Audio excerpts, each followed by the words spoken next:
And oh my God, talk about like humbling Delulu moments, because here comes my Delulu, like, hi, here's my little press pass. And like, you go to these people and they're like, who are you representing? And I'm like, me.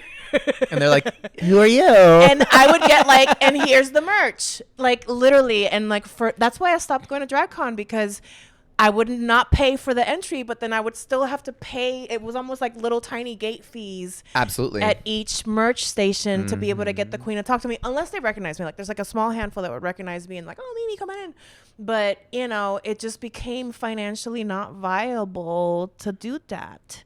And like in the press room, I'm not big enough to like set up like a big camera. So like, you know, because sometimes like if it's like there is a press room at DragCon where like ET and things like that, they set up with like the backdrop. Okay, I do not know this. Yeah, and then like, because I've seen all of it. I've seen like the back side, the front side, all of it. And MeMeCherry presents a series of fortunate events. Fortunate events. Fortunate events. A series of fortunate events.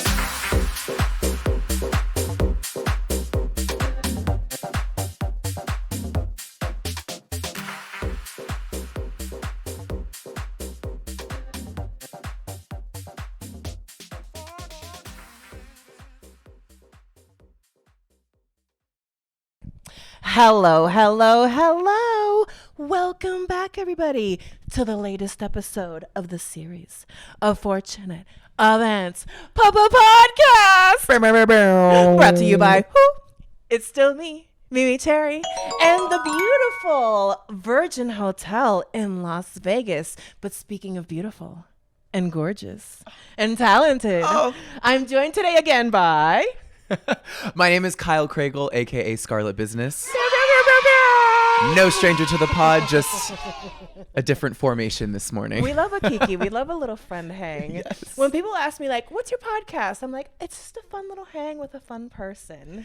I think that those are the most successful podcasts, like across the board. It's like when two good personalities are just like hanging out. Yes. And by the way, from the last Las Vegas sprint, you were a fan favorite. Oh, really? I literally had somebody at the gym stop me and be like, that's Scarlett Business. That was so much fun. You two had such a great time together. They're such a good guest. I was like, I know, right? We did. Yeah, we did have a really good time. It was funny watching it back. I felt like at the beginning, it took me a while to warm up, which was weird. I felt like I should have had like a warm up technique before to be. No. By the second half, I was more energetic. You came in ready. You came in ready, but you're a professional. Maybe you felt it, but you're a professional. You came in the room on. Great. Good to know. Yes. Well, you are still here in Las Vegas. I am. You're still performing at Le Mavericks, aka Mavericks. Oh my God. Yes, Le Mavericks. Le Maverick. That makes it sound really exotic. Like, right? Maybe we need to do that version in Paris or something. Oh, yes. Come on, misbehaving. Misbehave. Oh, but I love the rotation of people, because even since I left, there's new cast of characters, there's new people, there's the samesies, there's the newsies. Yes. Out of the new numbers that have come across recently, what's your favorite of the new numbers that you've seen? Oh my gosh. I'm trying to think, because like you said, the rotation is so intense. It rotates. And I'm in and out a lot. You like rotate. I think I straddle. You're the quasi-regular? most. Yes. Like I really am the one that straddles the most.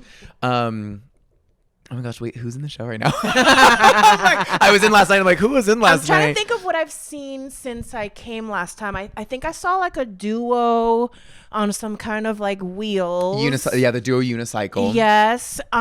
There's like another person that does an act similar to yours, I believe, kind of like on the little hand Yes, that's my stills. student actually. Oh, yes. Tivana. Yeah, Tivana. Period. Then that's your favorite person. To be honest, yes, and I'm biased. We're actually creating something new for her for the show, a little like new color, because Misbehave is always down to like challenge us and give us the room to create. Anything you can tease us with? Well, let's just say we're rock and rolling with the punches.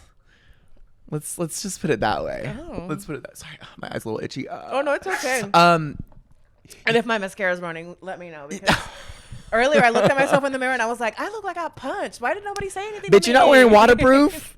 What's wrong with you? I know. I tried out. See, this is what it is for trying out something new. It's the REM Ariana Beauty. Okay.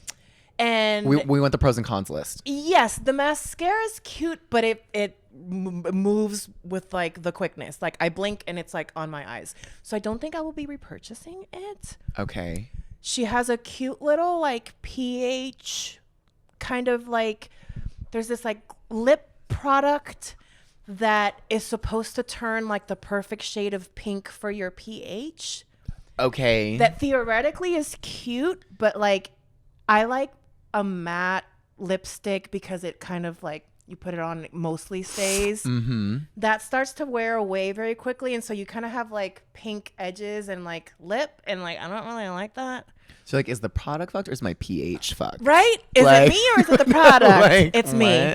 what? And then she has this like shimmery, plumpery situation.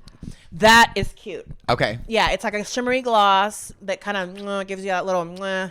That one's cute. Okay. Trying, you know, Ariana, come on the pod, please. But yeah, I mean, your mascara could be better.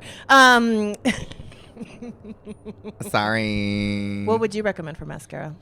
Okay, my favorite is Too Faced Better Than Sex. Oh. It always has been. It always will be. And I find myself still trying to give these other mascaras a chance. Yeah. And they pretty much fail every time. The other mascara recommendation that I would have, because I work as a makeup artist for Cirque. Sure. And a lot of times at Cirque, the goal is not to like make big lashes, it's to make the lash black. Sure. The good old great lash. It makes the lash really black. It doesn't add a lot of volume. It's Is that the Maybelline? It's yes, I think so. Yes, because I was gonna say that I tend to always go back to the Maybelline. And it's nothing special, but also I find with some of the ones that aren't waterproof, it starts to flake. Yeah. And then I get like little black dots from it. Yes. The Great Lash doesn't do that. Yes.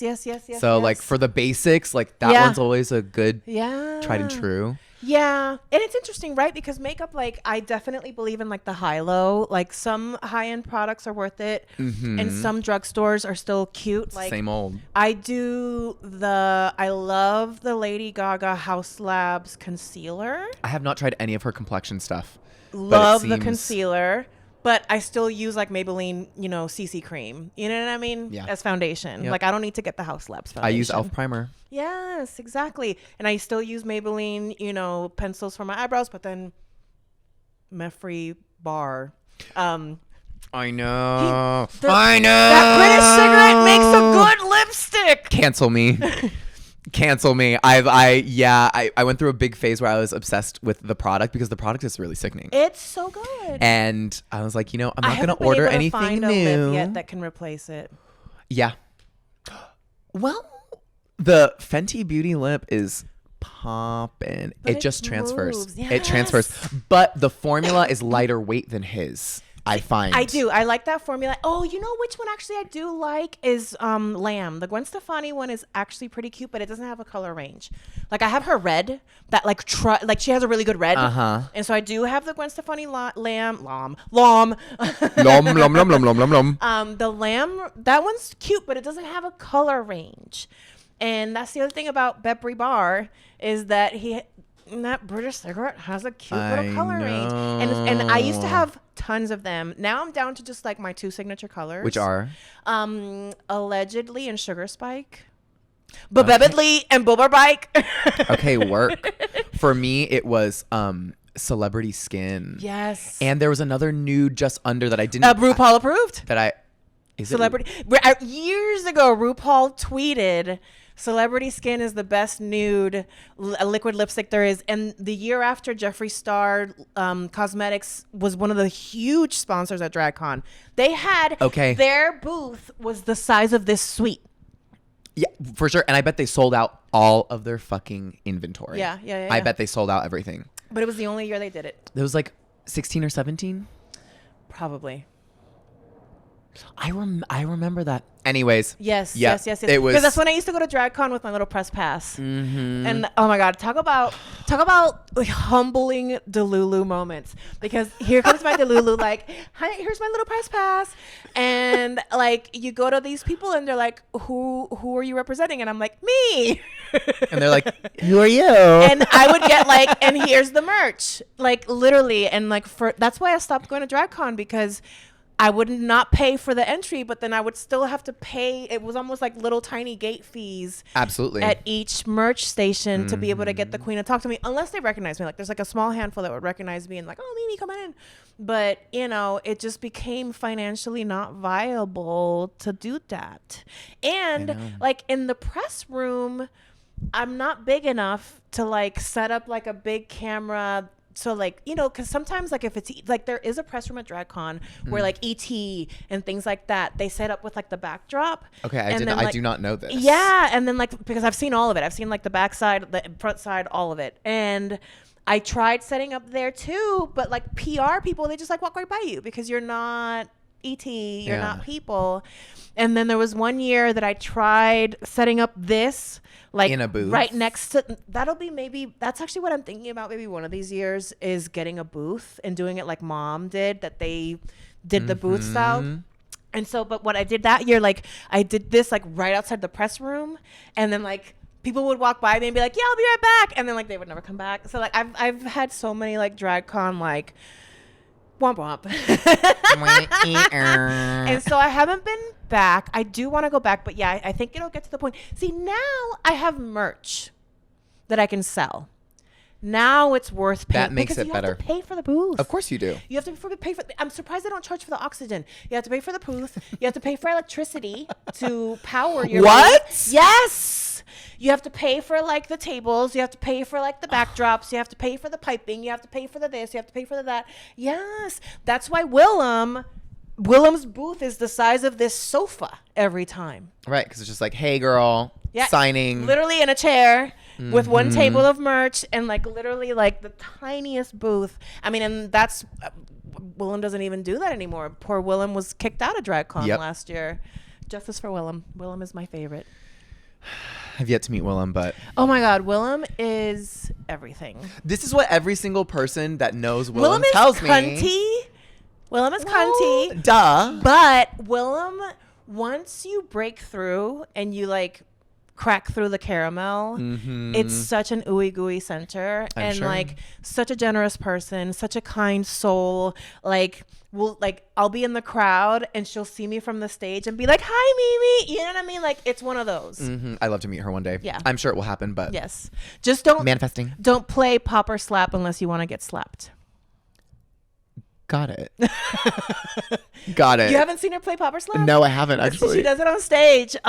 She'll bring somebody on stage. She loves having a little bottle of poppers on a chain, and it's popper slap or something slap, and you take a hit of popper, and then hit a pop, and and so like it's funny to see people because they'll get like somebody that's like. And she's like, no, come on. And then you'll get some people that it's like, oh, bam. And then Willem's like, bet. Oh, my God. What a twisted game. Adventures in drag-gooning. The drag-goonery of it all. Not gooning. Drag-gooning. Well, maybe gooning sometimes. Why, yes. Especially with Willem. After the poppers, after the rush. And the bubble gum. God. So let's actually get to potting. Okay. We've been doing things. We have to work now. I have some questions for you, but I feel like I have some really good questions for you. Okay, I'm ready. We talked last time. You're obviously a very talented performer. You do your contortionist stuff. You do your drag-goonery. Yep. You do your circus actory. I'm sorry, I can't deal with the drag. She's a dragoon. I'm gonna have to get a drag-goonery. But like it's like a cartoon comic book cover, like drag-goonery. It gets bigger and smaller. Yeah. I can already see it in my head. It's like a comic book character. Anyways, dragoon. Let's talk about your beautiful body that does pays all the bills. Oh, she does pay the bills. She pays the cost to be the boss. What's something that your body has taught you that nobody else could? Wow, what a great question. Thank you. I have a podcast. You know, this is gonna sound really deep. I can't believe we're getting this deep, like on the first question. With consent. But I think, well, consent granted.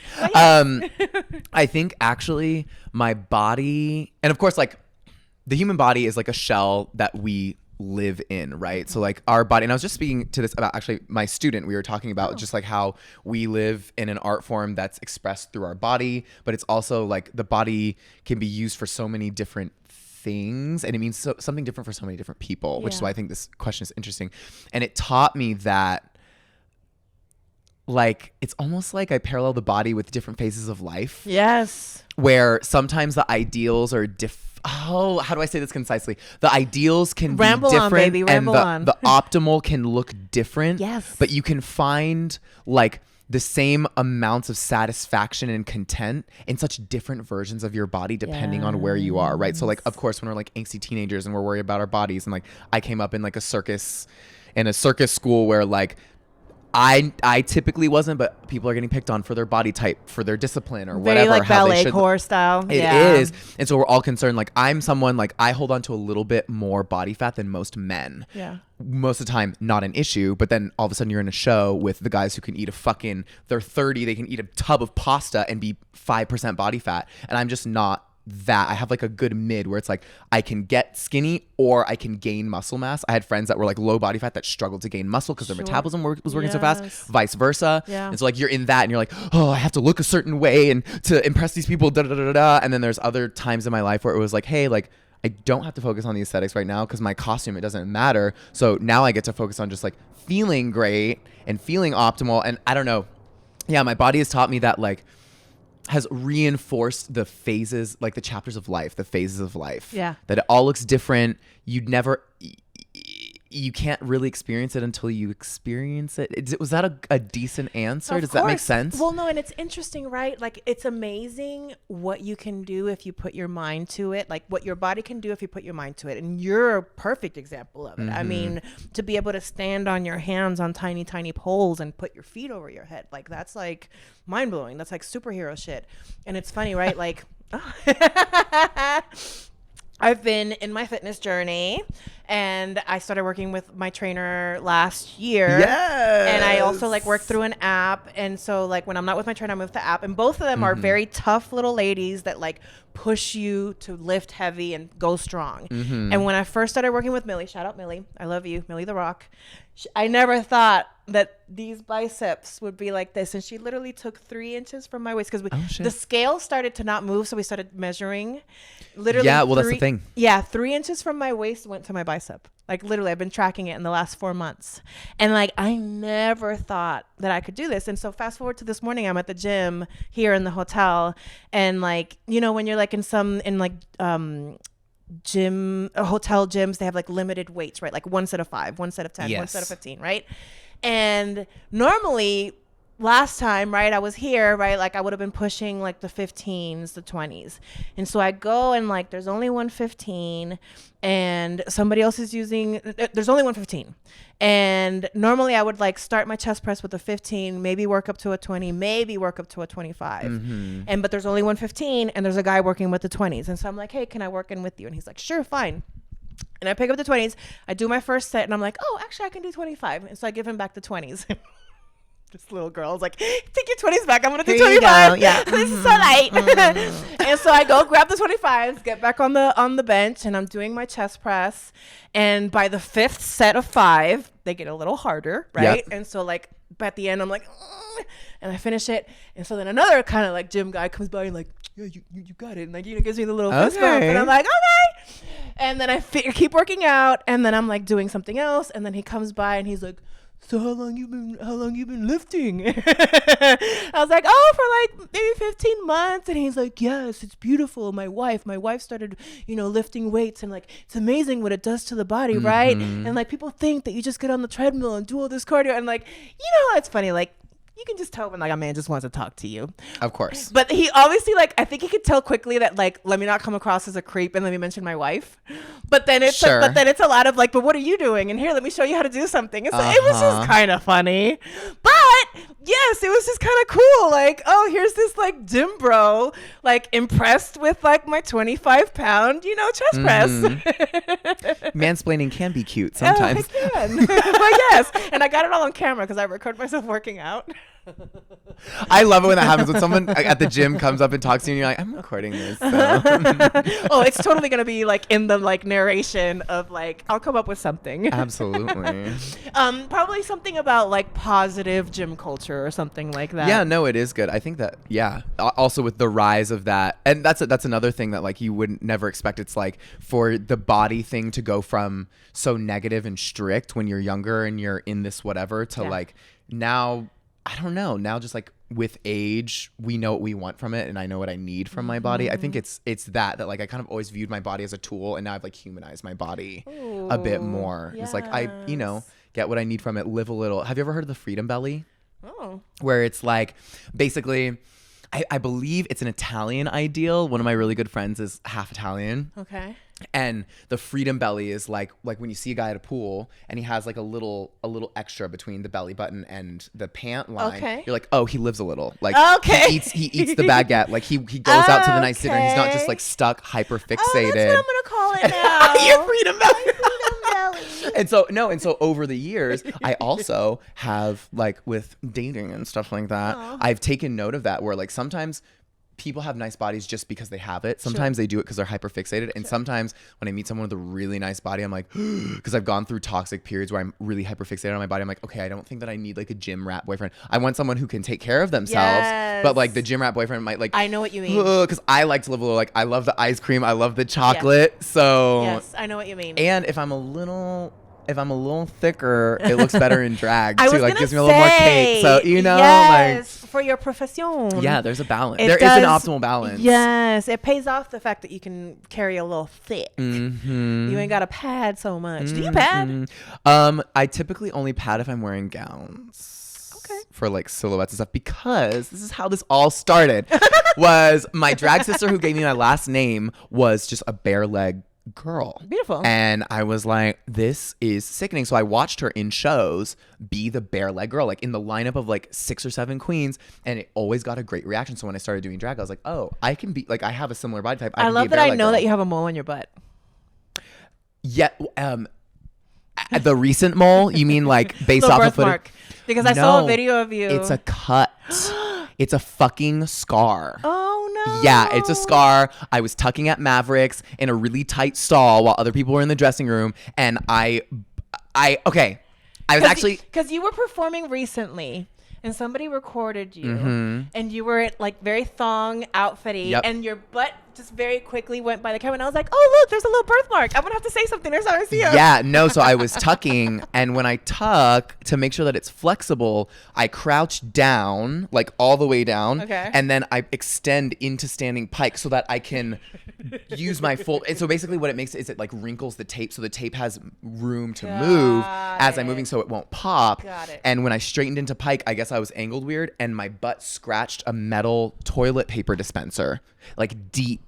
Yeah, I'm like massaging it right now to try to break up the scar tissue. I'm gonna have to get it lasered, like salty as fuck, because I'm the bare leg girl. Oh, but it looks like a cute little. It looks like a cute little birthmark. Yeah, no, like the scar. It's kind of hot. You know, Yeah. like whatever. We love a Yeah, scar. yeah. And it's skin. It's Yeah. fine. Yeah, I mean it's life, right? Like it's your little map of life. It is.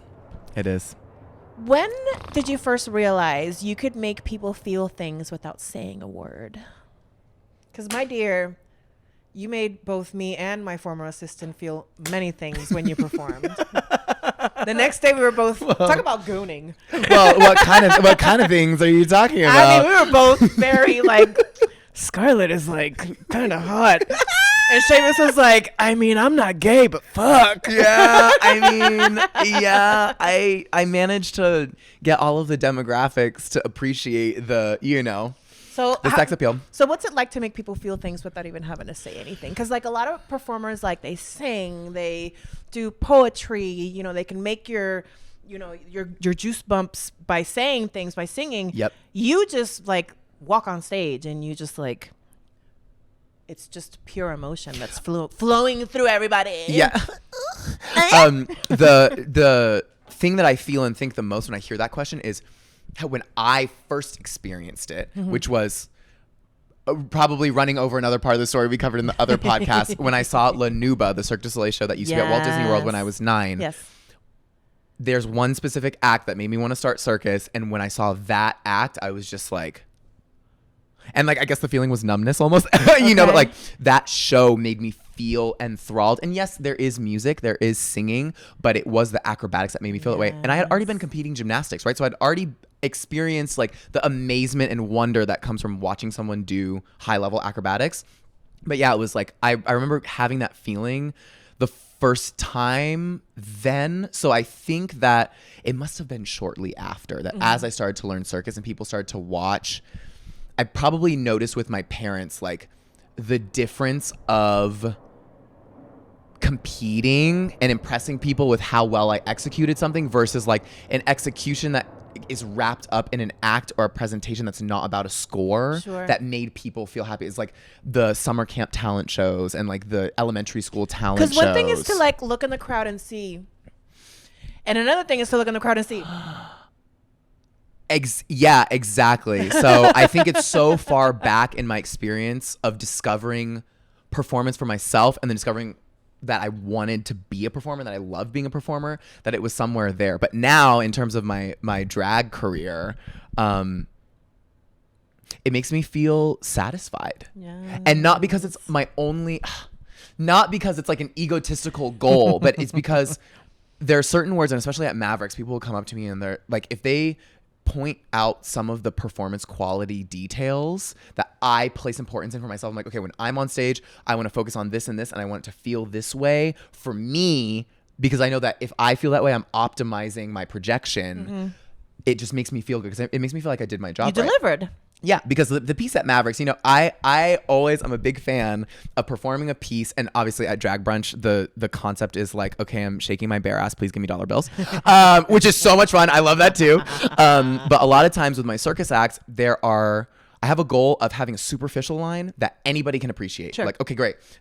From the 0 timestamp to the 5-minute timestamp, anyone can appreciate it for this reason. And then I have like a middle layer where I'm like, okay, like I'm going to add some details that add a little bit of depth that serve the superficial. Yeah. And then there's a deeper layer where I'm like, this is the actual motivating factor. Yeah. And I have another line that like kind of that will like, it's not oscillate, but that will permeate all of the layers kind of thing and touch the deep. And so a lot of times it's when people can recognize those things, like, oh, I recognize this detail and I felt like it gave the character this. I'm like, oh, you actually see what there's intention for everything. And I think I've learned also in my performance career to make some of the intentional movements look like they have deeper meaning, but really it's just based off of an authentic, like, oh, I'm intending to move this way.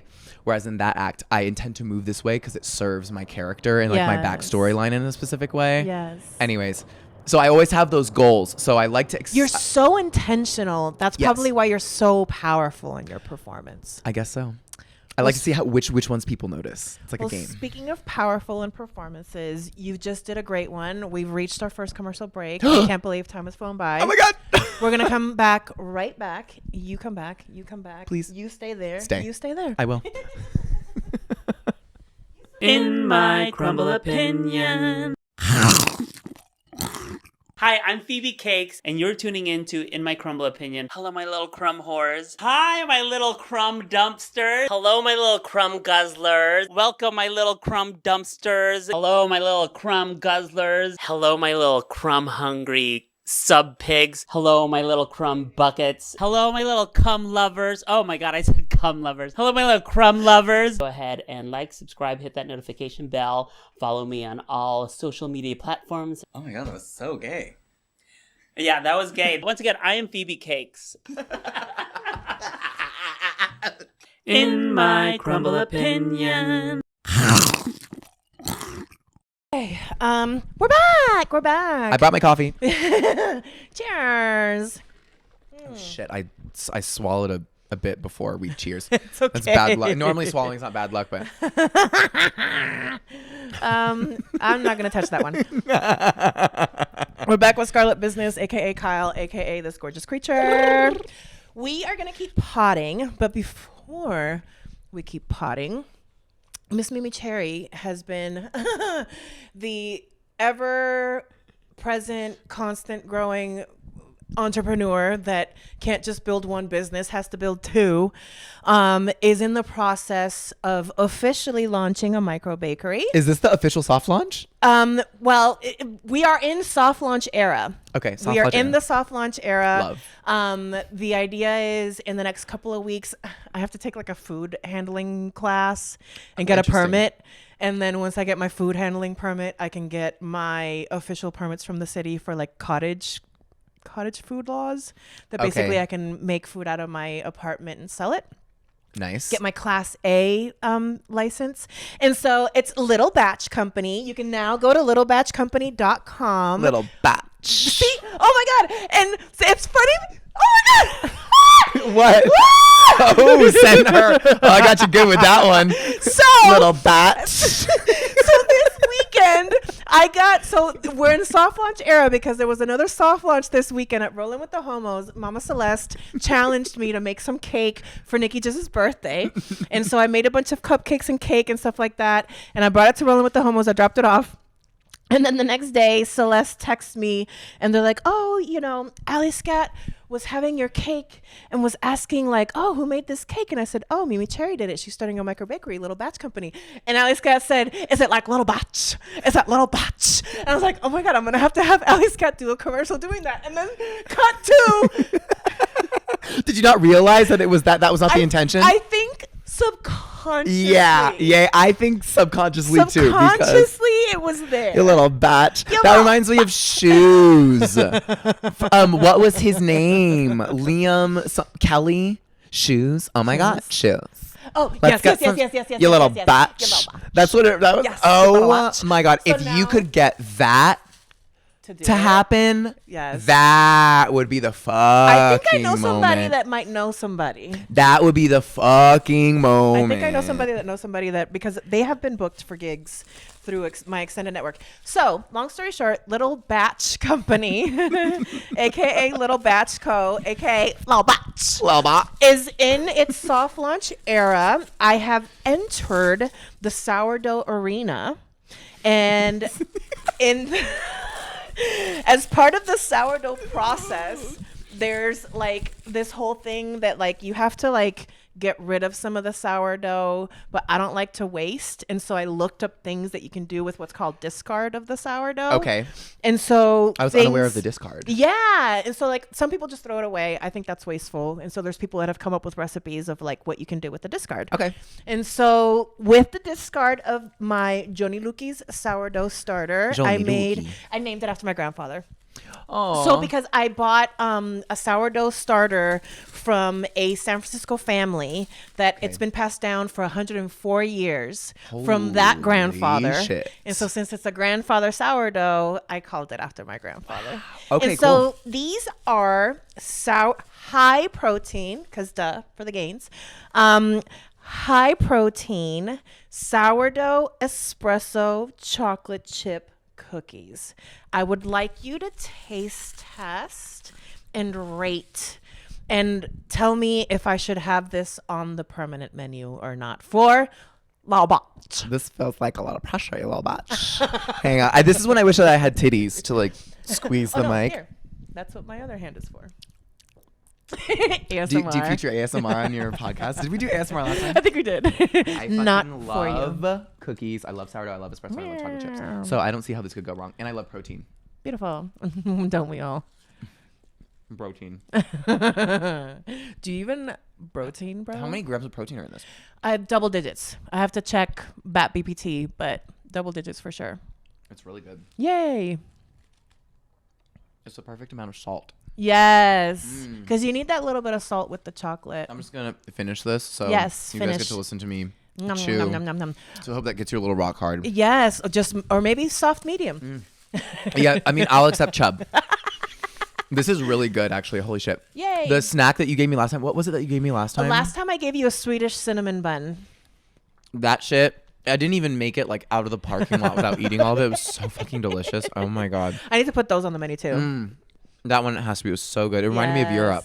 Yeah. Well, because that's where I first had it was in London. Yes. yeah, it was giving. And what I like about my sweets is that they're not too sweet. Like that's what I like to have. Is like a lot of American sweets are like very sweet. Like I haven't had crumble cookies, but what I keep hearing from the reviews, it's like they're very, very, very, very, very, very, very, very, very, very sweet. I mean, yeah, it's like that's like a South Texas level moment where it's just like sugar overload, like diabetes, like down. Yeah.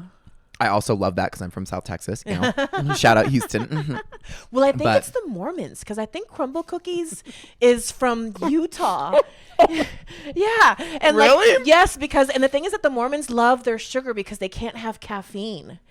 Because they're not allowed coffee. That's why there's like the dirty sodas in Utah. There's like the dirty soda shops that you go and like they have the, I've heard, I've never seen it, but I've heard of this. That like literally in the morning, just like how like in California, you'll have like the line outside of Starbucks. Sure. In Utah, you'll have the line in the morning outside of the dirty soda shop where they're getting their like Coca-Cola with creamer because it's like their coffee. And so crumble cookie, if I'm not mistaken, is like a Mormon company. A Utah company. Sickening. No? Bam! Sickening. No. Sickening. No. Bam! Did you know that she just won Continental? No. She won the, I don't know what the category is called. And this is totally not a read, but there's like, I think it's a 45 plus Okay. category. I forget what it's called. I think it's called Elite. We love it. Or something like that.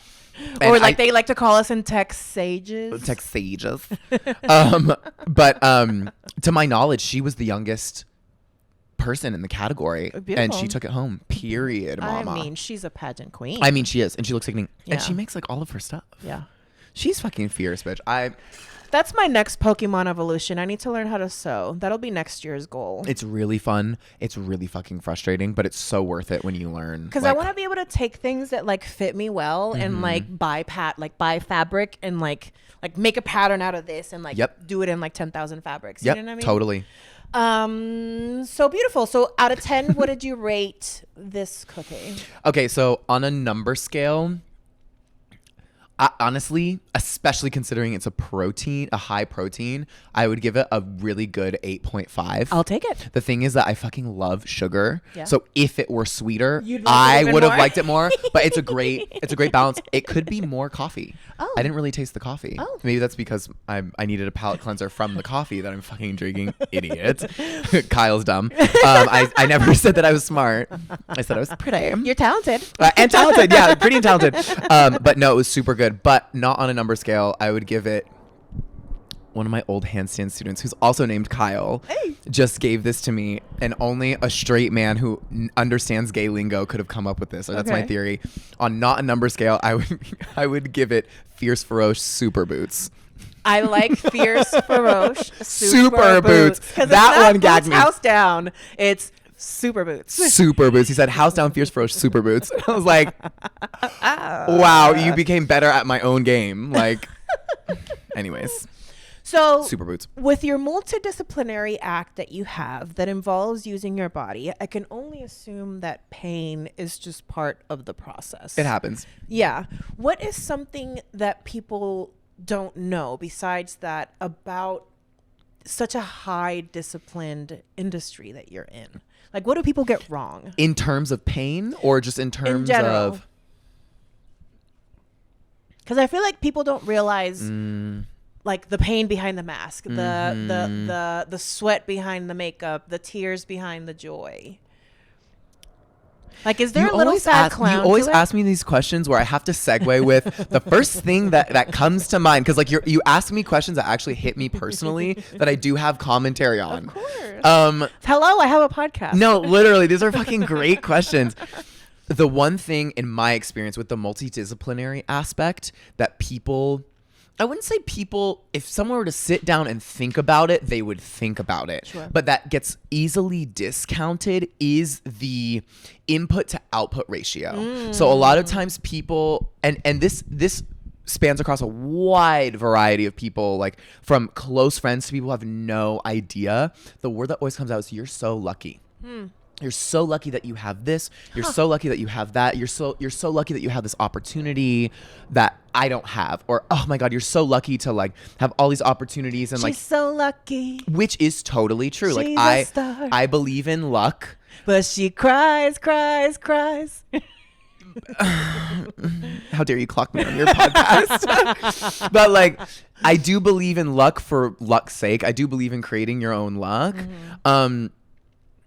But yeah, sometimes I felt cheapened a little bit by people saying, oh my God, you're so lucky that you have this opportunity. Because I'm like, well, do you know how hard I was working in the background? Like, do you know all the hours that, do you know how many times I woke up at 3 a.m.? Do you know how many times I stayed up all night sewing to ensure that I could have, you know, this fork in the fire over here to double up? And it has to do with how expansive my career is right now, because it's rough out here in the entertainment industry. It's rough in the economy in general right now. Yeah. It's like, you're so lucky to have that extra job. And I'm like, like what I have now, I started 5 years ago or 6 years ago, and it was a slow burn, and I made sacrifices. I'm thinking, for example, like the fact that I work in Cirque makeup. It's like I get to pick up great hours working for great people doing a job that I love, and it is like bridging a certain financial gap that I have at any given moment, right? And it's the gaps have looked different over the years, but I've started pre-pandemic working for Cirque Makeup. Yeah. And I accepted a 9-month full-time contract to get the training that now allows me to be one of their first choice on-calls.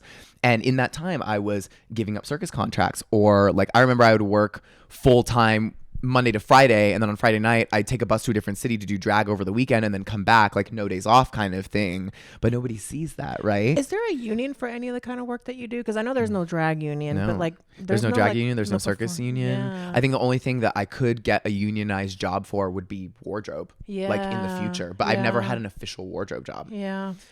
So yeah, it's the luck thing. People sometimes are quick, because we live in the present, they're quick to discount because All of the an work. emotion that they feel about their own situation. Yeah. That, you know, like, you're so lucky to be doing this, that, and the other. I'm like, bitch, like, I agree with you. Yes. Lucky and grateful, but also, yeah, the multidisciplinary, it's, there's a beautiful podcast. God, and I can't remember. I'm not going to be able to remember her name, but there was a podcast. Of course, I'd remember MeMeCherry if it was MeMeCherry. But Why, yes. she was talking about being multidisciplinary, but it was coined as multi-passionate. And it was just like a bunch of obvious, it was kind of a video of like the obvious reminders that we so quickly forget if we are multi-passionate, that our growth scale looks different. It has to go slower, right? Like, if you're doing 3 things at the same time, your growth is going to look different than someone who is so focused on one thing. And I've lived that one thing, and now that I'm doing multiple things, that's the thing, is like, I've attained this level, people appreciate it, but then they don't remember because they're scaled for a one thing. Yeah. Right? I'm like, do you know how much extra work this took to get those 2 or 3 things at this level while I was juggling them at the same time? It's like a whole other scale that some people just haven't lived. Yeah. And I was talking to somebody the other day, and it's odd, right? Like, what some people might think is a compliment to me is like a shady little like weird thing, but right, it's just weird, right? Like where we come from in life. And so somebody's like, oh, I was talking to somebody the other day, they're telling me like, do you ever see somebody that's multi-talented, and do you ever get annoyed by them being so talented? And I was like, ew, that's hater shit. See, I'm glad that your face did that. But that's what I have faced about the multidisciplinary thing. It's like the first thing that comes to mind. And so then, long story short, this person's like, okay, I get it. I was just trying to give you a compliment. And I was like, I understand that intention, but to me, that's hater shit. When I see people that are when I see Beyonce, I don't get annoyed by Beyonce being so talented. I get inspired by Beyonce being so talented. It makes me want to step my pussy up. Because she went and got hers. Yes. So you want to go and get, and you probably understand, it's like, we're doing a podcast right now. You're probably taking time off work. Oh, yeah, this is my lunch break right now. Yeah, exactly. Like, you're preoccupied about other things, plus the little batch bakery. Little batch. And so it's like, yeah, it takes so much work. And sometimes people quickly forget, especially if you're a multi-passionate that manages to show up no matter how drained you are, show up with a good attitude doing your job. Of course, you know, none of us are infallible. Of course, yes. But, no. Yeah, I mean, there's times that, like, you know, I'm an administrative assistant for work, right? So, like, I am in the service industry. I provide service to others. I think of myself like that. I have clients. So my VP is like my client. My director is my client. And sometimes when other admins are pinging me, I'm like, what the fuck do you want? Like, in my head, right? And then, like, I have to tell myself, like, man, I just chill out. Like, they're just doing their job too. Yeah, it's not, and that it's been a lesson for me on the other side too, like kind of seeing that perspective is on the other side when something like that happens to me. I'm like, it's not their fault that you spread yourself thin, you nasty cunt. Exactly. Like, That was me this weekend. Yeah, like, don't be nasty. It's not their fault that you decided to drag your ass out of bed to do the fucking most. Right? It's not their fault that your team too much. So yeah, very much that vibe. I know, but I would rather be this than like not. So I'll take the sweat. I'll take the tears. Look, yeah. It's funny. Like, my mom will call me and she'll be like, you know, what are you doing? I'm like, oh, I'm done. She's like, you're always so busy. I'm like, I know, mommy, but you know, like, the empire isn't gonna build itself. No, and like, it's really I spent not. so many years just watching TV or like hanging out with friends or hanging out with some dusty boyfriend. And like, not that I don't love my friends and not that there isn't value in any of all those things, but like, what did I get out of all those hours, right? And so now I'm just trying to get a little bit more out of life.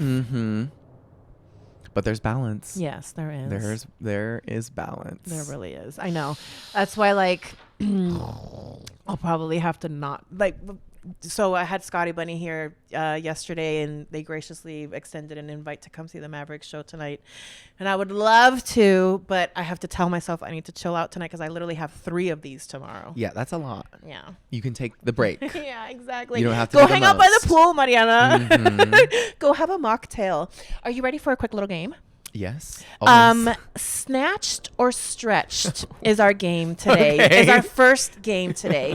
Fashion meets flexibility hot take game. Okay. You love my podcast. First we're crying, then we go snatched and stretched. Exactly. Snatched. I'm gonna give you a trend. And you're going to tell me, is it snatched, we live, or is it stretched, we're tired? We're tired. We're tired, retire. What do we think of ballet core? Hello. Me today. Snatched. Okay, thank you. Can you imagine? You're like, tired. Tired. Stretched.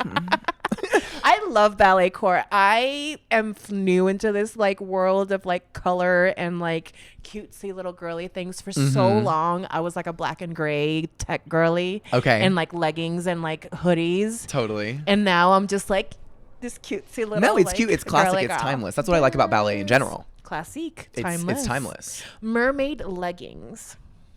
What are mermaid leggings? They're like the little leggings. Oh my with, God, like, the little- stretched. That fabric is 4-way stretch down. It's stretched. Nope. We were just talking about this spider lash mascara, very spidery Like the 8 lashes. lashes? When they're very, very like it looks like little spider legs. Stretched. No shoes during drag, like when they kick off the shoes on the main stage. Oh God. I feel like this is a duality moment because like, well, I mean, if you can't read yourself, like I take my shoes off for my Sia number to do Maddie Ziegler, right? So like if it feeds the concept, it's course. snatched. Yes. If it's I can't dance in these shoes, stretched. So Figure it out. Let's call it stretch. Stretch. You little botch. Stretch. What about full clown glam for brunch? Oh, snatched. Yes. Snatched. And the amount of drag performers that I'm not going to name this drag performer because she's very well known. There was one time. No. And this was a really fun read, actually. Like, this isn't like spilling tea. This is like a funny anecdote. We read the ones we love. She came into work a little late, right? And she's stunned Tarina. Like, she can wear like MAC powder foundation for her foundation, right? And I'm over here like wearing Krylon to cover my beard. Sure.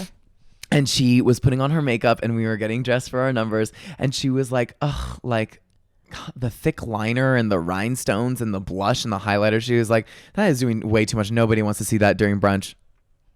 turn over. And she looked over at me and I had like 8 rhinestones per eye. And I was like, well, suit yourself, bitch, because I'm going to get tipped too. And that's one of those, well, yes. Right, well, no, and I don't disagree with her, but I also I'm like, no, bitch, like if you want to do a Trixie Mattel paint for a brunch, like, period. Yes. It's drag brunch. Yes. No, So, and there's in the Bay Area, the Venn diagram of clowns and drag queens is like a circle. It's a heart, actually. no, 100.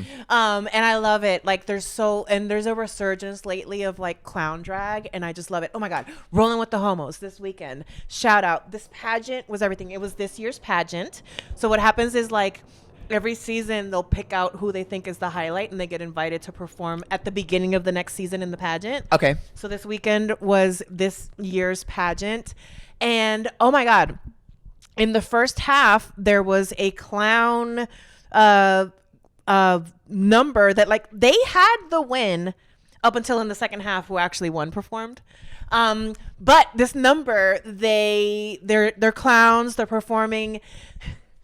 One of them has like balloon animals. You have somebody that does balloon animals in your number. Do. So one of them has like a mouth that's a balloon animal mouth.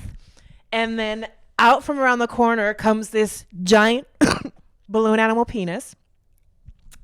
And then in the number, it breaks into like, it must be like from some movie or a TV show where like a guy's telling a girl to smile because it makes her more pretty. And so like you see like the balloon penis like, you should smile more. And then like the the balloon mouth like, what do you mean? And like, it makes you prettier. And then it breaks into mama dun dun dun dun. What is it? Poker face. And then she starts to spin around the clown penis, the mouth, and then suddenly starts to attack the clown penis, and then suddenly you just hear and then like the clown penis like falls on the ground and rolls away, and then you just see like the clown mouth burp.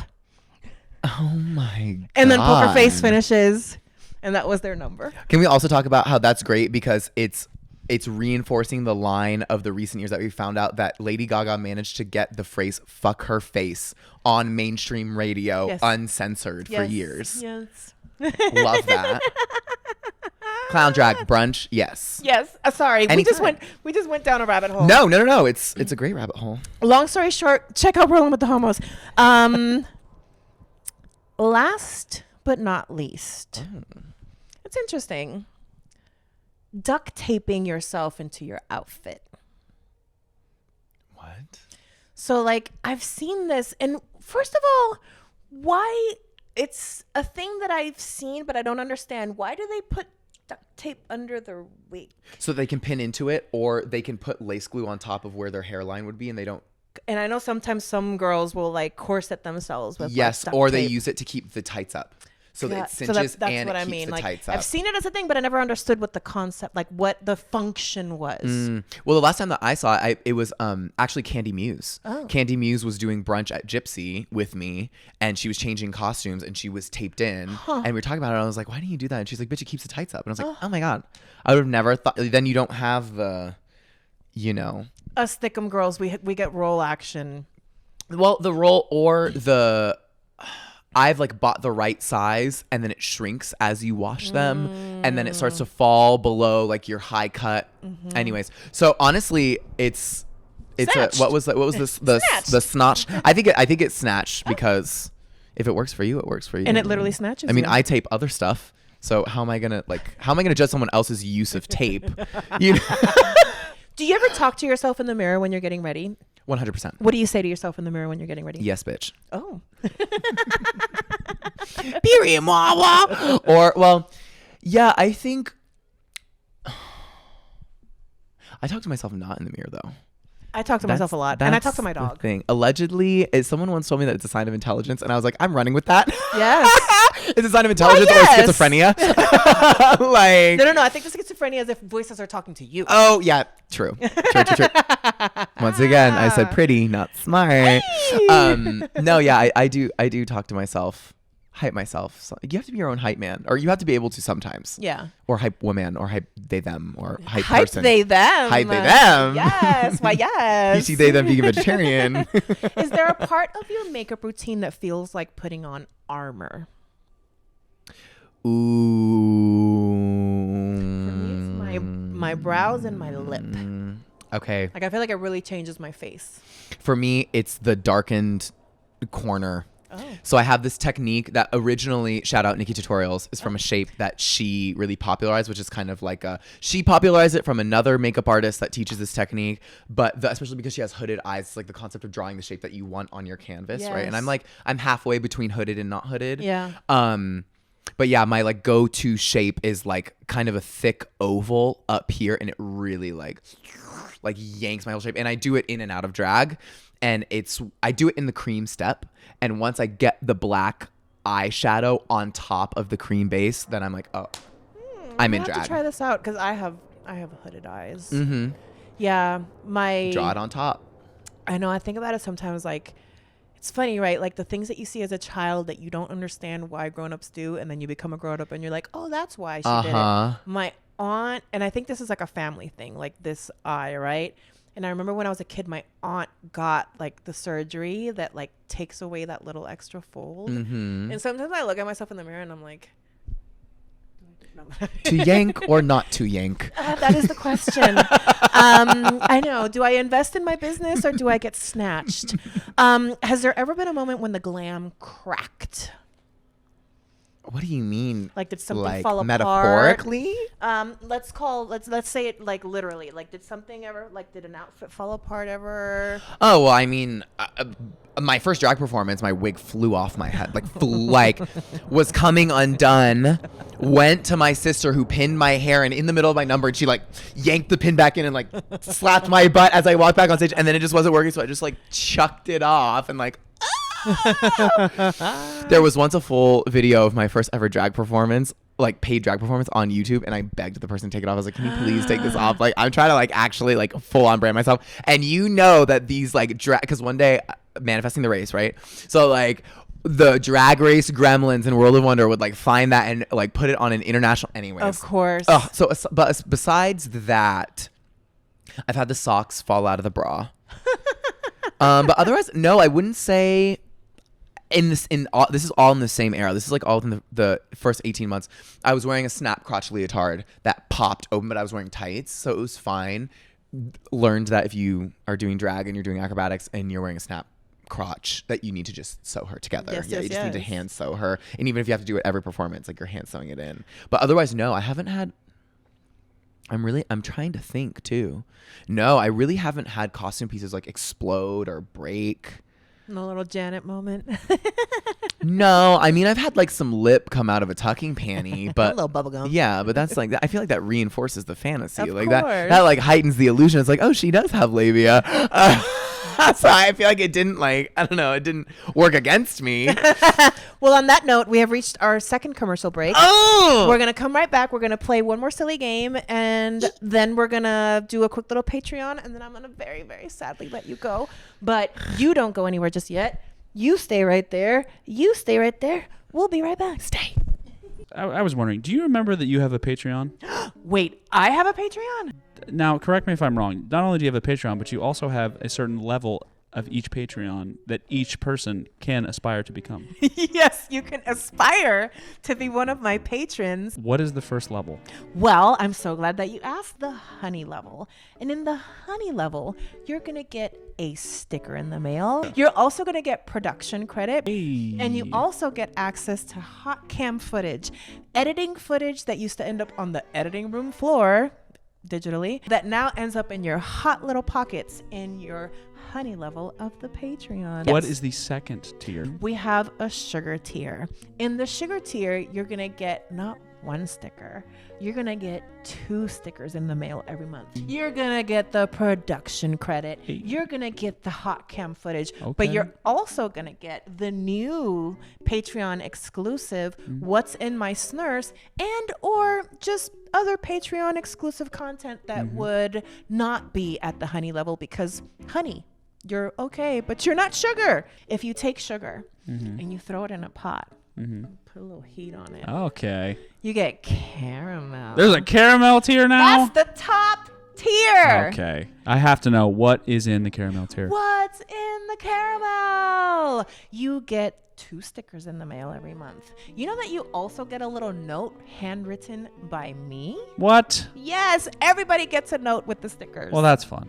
I mean, it's like Christmas. I told you. Okay. You get the stickers. You get the production credit because you're what? A producer. Hey. You get the hot cam footage. You get the snurse footage. You get the other Patreon exclusive footage. But you also, and we are coming up on the first drop of these that people are going to get t-shirts in the mail because every 6 months, the caramel level gets a t-shirt in the mail. So yeah, so that is the Patreon. MeMeCherry presents series of fortunate events. And we're back. Don't worry, I'm going to cut all of that. Oh my god! And during my break, I forgot to fucking drink water. Yes, drink your water. Here, Over here take just- a second and then we'll. Right, I'm just we'll drinking properly caffeine come over here. back. I know. I'm like. Beautiful. Oh, So dehydrated. so parched. Yes, new layer to thirsty bitch. Beautiful people, we are back with the gorgeous Scarlett Business, aka Kyle. Hello. AKA my favorite person in Vegas. No. Yes. No. Yes. Is that my identifier? You are absolutely my favorite person in Vegas. Yes. I left Vegas last time and I remember telling Seamus, I was like, I want Scarlett to be my friend. Oh, well, we're friends now. So. Yes. So yes, you do talk to yourself. You say beautiful things to yourself in the mirror. So do the voices in my head. When a performance ends and the adrenaline fades, what's left? Is it just tired? Are you happy? Yes. Are you drained? Yes. All the things. I am the last performer out of the dressing room every time. And like if I recently was booked in a different city, and bitch, I was the one, like, everyone was ready to go out of drag, I was still makeup on, like, shit everywhere. Like, I feel like I really put it all out there, and not more than someone else necessarily. It's just when I put it all out there, I'm like, I'm good. Like, you can just leave me. Like, give me the keys. I'll lock up. Like, I'm good to just chill. And I think it comes from years of touring where I was on a show where on Sundays we would change cities on Sunday night after the show, or sometimes Monday morning. It depended on how like epic the transfer was. But say we were touring the States, we would do 2 shows, a 1 o'clock and a 5 o'clock, the matinees on Sunday, and then we get on a bus. I was gonna say, did you do the bus thing? Yeah, if it's under 7-hour drive, we would bus to the next city. If it's over, we would either charter that night or commercial flight on the Monday, because we usually have Monday, Tuesday, sometimes Wednesdays off. And loadout is happening during the show. So like at the 5 o'clock, my big ass prop would get rolled off stage directly into a road case, directly into a truck. So when we're getting out of costume, wardrobes in our dressing room, like, hey, grab me laundry, get out, trying to close road cases, like everything in, everybody out. If you're taking a shower, it's 5 minutes, like just rushed to then, of course, go wait in the parking lot for the bus. But it's because, and that's like, once again, not a criticism, it's because tour management has to stay in the building until they can guarantee on a list that every artist is out of the dressing room, because then like there are artistic bosses and then the technical bosses are responsible for the riggers and the technicians who are putting away the show with all the locals. So I think it just comes from like, I did years of, oh my God, I just did my last show of the week. You know, it's like either show 7, 8, 9, or 10. And I'm getting like rushed out of my fucking dressing room. And then when I moved here to Vegas, I was like, oh my God. Yeah. Like this is a resident show. Like, they lock up when I leave and there's a shower. So yeah, I'm chilling. I love that. What has been your favorite dressing room? Like, I know Oasis has a great, in San Francisco, Oasis has a great back room. It's like big mirrors. Everybody has like space to change. Cause I've been in some of those other back rooms that you're like literally like in a supply closet. Yeah. So Gypsy and Piranha, they used to be apartments. Oh. And there's like a building, it's like a little 2-unit that they tore down the wall. Oh. And everyone gets ready there. So there's there's multiple sinks, there's multiple bathrooms, there's an office in there. So like everyone has space there. That's great. Here, I would say actually though, the one that I remember the most, it's at a club in Quebec City called Le Drag. Oh, Le Drag. The Drag. And it's upstairs. It's on like the 3rd level. The bar has 3 levels total, including that one. And it's the same thing. Like there's a lot of space. There's bathrooms. Like it's probably, I mean, the dressing room is like the size of this suite. Ooh. Plus a little extra, like the side that the queens are on is like the size of this. So like we would be able to rehearse choreography in the dressing room because there was that much space. Like, okay, yeah, like we're doing this 5, 6, 7, 8 step touch, whatever. Love that. Full Wi-Fi. And then it's also kind of the fantasy. I love an entrance to the stage, right? So like, for example, when I was working at the Garden, RIP, here in Vegas, it's like our dressing room was in the same block, but we'd have to walk outside and wait outside of the door or like in the kitchen to go into the venue, which is really common, I feel like, in like small gay bars and whatever. That bar, you'd have to go down a flight of stairs to go to the standby, which would then take you to a balcony area that oversaw the stage and the crowd, that then you could take stairs down to the stage again. It was like the full experience, full production moment. It's like, oh yeah, like I have to go downstairs, then you're like standby in like a nice area, and then you can like dramatically enter more stairs. It's like it's a beautiful venue. I'll show you a picture later. Yes, it feels like you very much get into the fantasy. Oh, totally. Like you are in your performer fantasy. Yes, 100%. I would say it's probably the nicest drag stage in the province of Quebec. So a big part of drag is the fantasy. Mm-hmm. Has a performance ever like cracked you emotionally? Like, have you ever like broken on stage and like cried? In drag, no. Out of drag, yes. Out of drag, there was... Oh my God. I can't believe I'm going to say this on camera. So when I was at Mystère, I got injured, but I was on a temporary. And so they didn't renew my contract. No shade. It happens. Yeah. I think we talked about this last time. Yeah. Yeah, totally cool. I didn't continue. My body couldn't support the schedule. And they're like, hey, we're seeing that you're struggling. We're not going to continue. We're going to go with someone else. I'm like, oh, totally fine. It's like a part of the entertainment industry. And that contract, I always wanted to get booked full time as an acrobatic character for Cirque. So like my dreams, like my career goals as a circus artist came true there. And it was the day that they told me that I wasn't getting my contract renewed. I was already in makeup. We had shows that night. And the opening of that show is gorgeous. And that I'm the first character. That night I was the first character to be seen by the audience, like after the music starts. There's like a character that MCs and says the pre-show announcement, but after that I'm the first character that comes out. And like I love playing ethereal animal characters.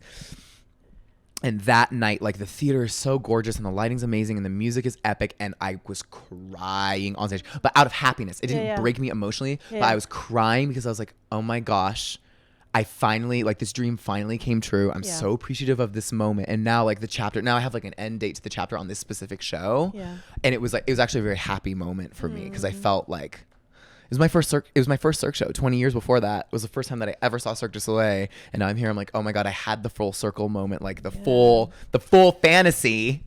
Like to me, that moment, it wasn't about the character fantasy. It was about like the fantasy of life and reality that I was able to like really feel. So that filled me up. Yeah. That day that I knew that I wasn't going to continue with the show, and just like, yeah. I love those moments when like you look around and you're like, wow, this is my life. Like this is the life that I've built for myself. Incredible. I do that sometimes in my apartment. Like I have a nice, apartment in Alameda, and like in the Bay Area, it's so hard to survive. Oh yeah. And to have like my own apartment by myself is like that alone. And mind you, like if you're in like middle America, you're like, what the fuck are they talking about? Because you probably have 3 bedrooms and like a giant backyard. Exactly. But like sometimes I look around and I'm like, wow, like you did it, Mariana. Like you did this all by yourself. You did.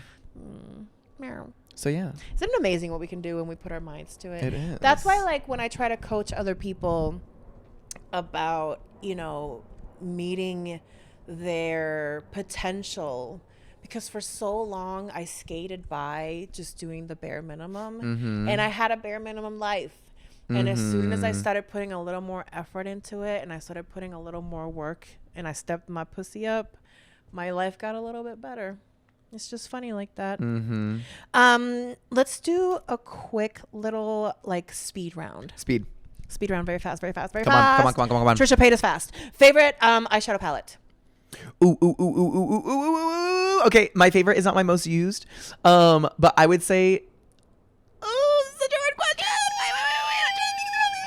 Oh, it's Miss Things Nude. Oh. The orgy memory palette. Memory bar. The orgy palette. Yes. Ooh, yes. Formula and choice of tones. Period. She makes a good thing. Last drag look you gagged over, not your own. Oh, this past weekend in Palm Springs. Oh my gosh, I'm forgetting her name because I don't know her very well. But it was a sickening structured corset that was for a Beyonce mix. It was like metallic silver, and I was like, oh my god, like fuck my drag. Like I love. I need to fucking leave. Do you name your wigs? No. Best thing in your drag bag. Best thing for other people or best thing for me? For you. My 1111 vanilla perfume. Oh. That gags everyone everywhere I go. Dream celeb to perform in front of. Oh. Actual celebrity? Like A-list? Sure. I have performed in front of some of my favorite A-list celebrities actually. But the one that Oh fuck. I can't even answer this one quickly. Wow. Who do I love? Oh, I was just saying this literally last night. Lady Gaga. Yes. Why yes. Lady Gaga. Come on, Stephanie. Yeah. Most iconic performance memory. Set the scene. 2018 London, Royal Albert Hall, 2-month run with OVO by Cirque du Soleil. I'm on a 7-foot prop in front of 3,500 people, fell flat on my face, took a 7-foot tumble. Scarlett takes a tumble, literally, in front of 3,500 people in one of the biggest, like most iconic venues that Cirque du Soleil goes to. Live show, have the video proof for it. I mean, went viral in the circus community. See, isn't that fucking funny? I loved it though. It was fucking hilarious. But isn't it funny? Like humans are so funny that like failure will go viral versus like something that you put like hours and hours and hours and hours and hours. It happens to me with my baked goods. Like I'll film something for hours. I spend hours baking it. It's like super aesthetic. I get the font right. I get the tone right. 100 views. I accidentally make Mallorcas that look like flaccid penises. 4,000 views. Yep. Like what the fuck? I know. Bass backwards. I know she's a taken lady, but what's the spiciest DM you've ever gotten? Oh, spiciest? Yes. Oh my God, that's like I'd have to filter through so much brain rot of like, oh, like you're so flexible. Like I feel like what's been your favorite then? Oh, like what's been the most creative? Ooh. What was one that you were like, you know what, I'm not going to, but good job. I can't even remember. To be honest, there's too many bad ones. Oh, I was gonna say, what a flex? There's too many. No, there's too many bad ones. So many spicy DMs. I know this is a quick round, but full disclosure, like semi-lengthy response is like I'm pretty easy. Like in terms of like you don't have to be witty to impress to hook me that way.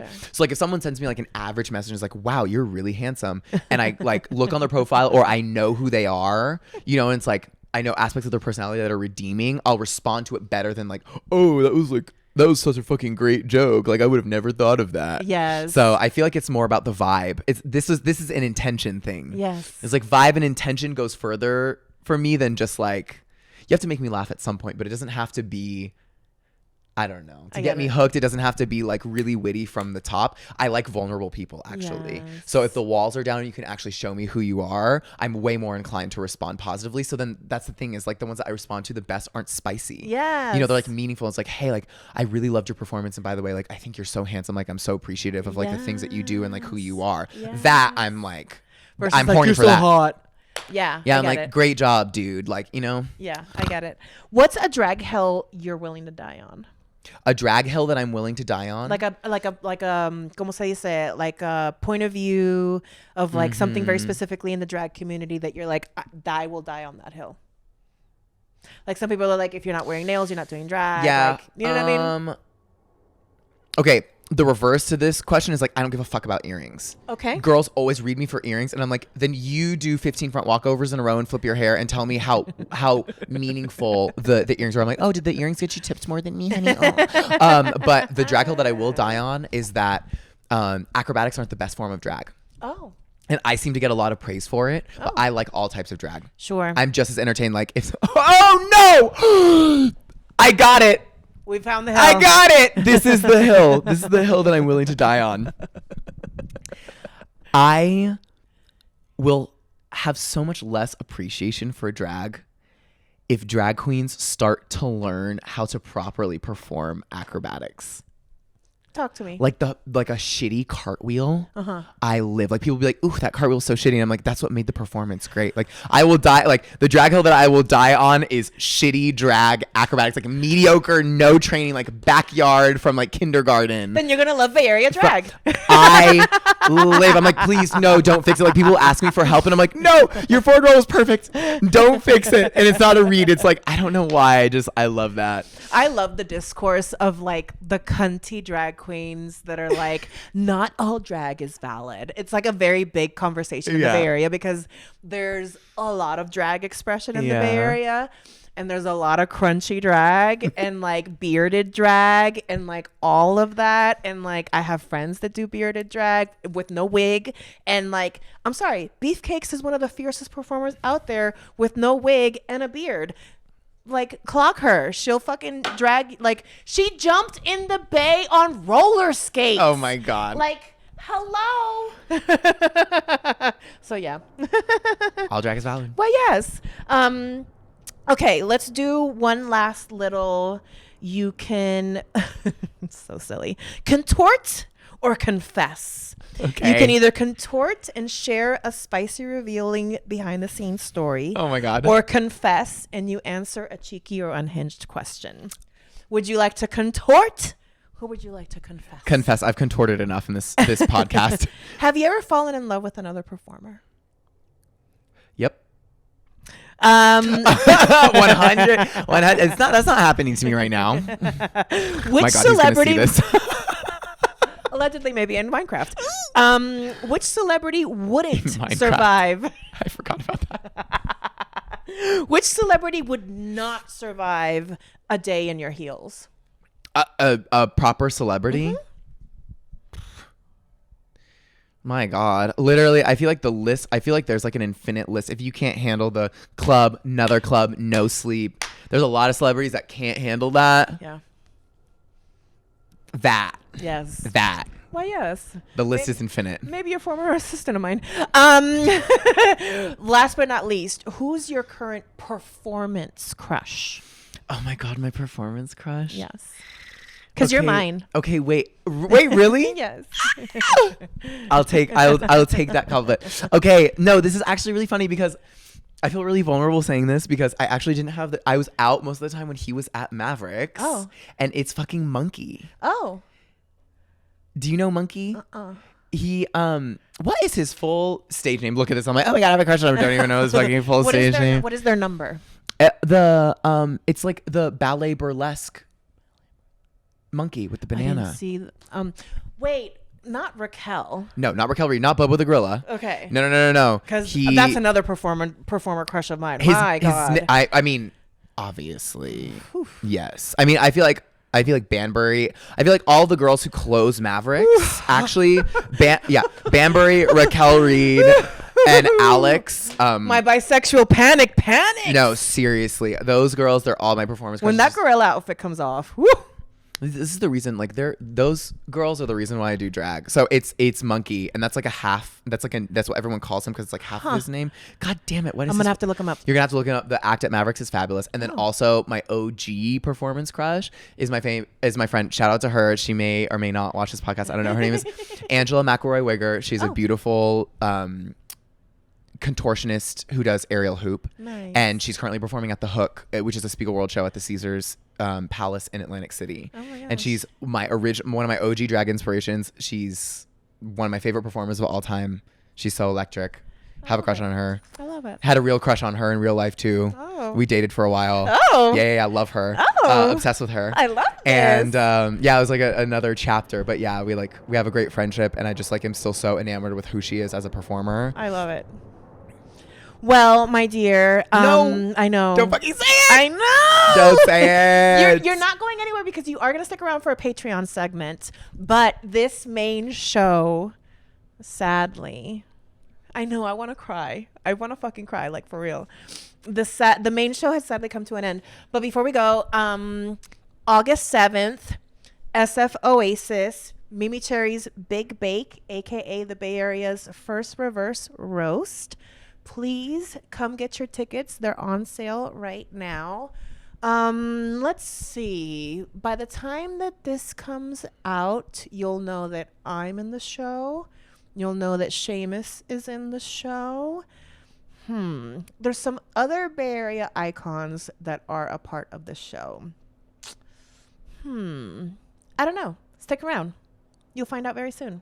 Patreon.com/MeMeCherry Productions.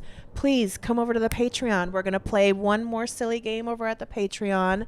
The Patreon helps support the show. It helps me bring it to fabulous locations like the Virgin Hotel in Las Vegas. Yeah. And it helps me book beautiful, talented guests like Kyle, a.k.a. Scarlett Business. Where can they find you on the social medias? On the social medias, help me out on Instagram at Scarlett Business, 2 T's, no spaces. I've gotten shadow banned a couple times. Shout out Meta. Just because I'm naked all the time. And so you have to type in my full name, or you can find me kind of through the pages that I work at. So like Mavericks, you'll find tags of me. Gypsy or Piranha, you'll find tags of me, that kind of thing. And my boy social media is Kyle Craigle Circus. Last name is Cragle. And you can follow my adventures there for, when I'm performing at Absinthe or working for Cirque or doing all the fun things out of drag. Beautiful. If you're watching this on YouTube, leave a comment with the little circus emoji, leave a comment with a sparkle emoji, and leave a comment with a clown emoji. If you are listening to this on Apple Podcasts or Spotify or anywhere that you can listen to audio podcasts, please leave a review. It helps a tiny glittery pirate ship radio like mine sail deeper and bluer seas. I think that's all the hosty things I'm supposed to do at the end of the show. Okay, well. Come back to the Patreon. Sounds good. Come back.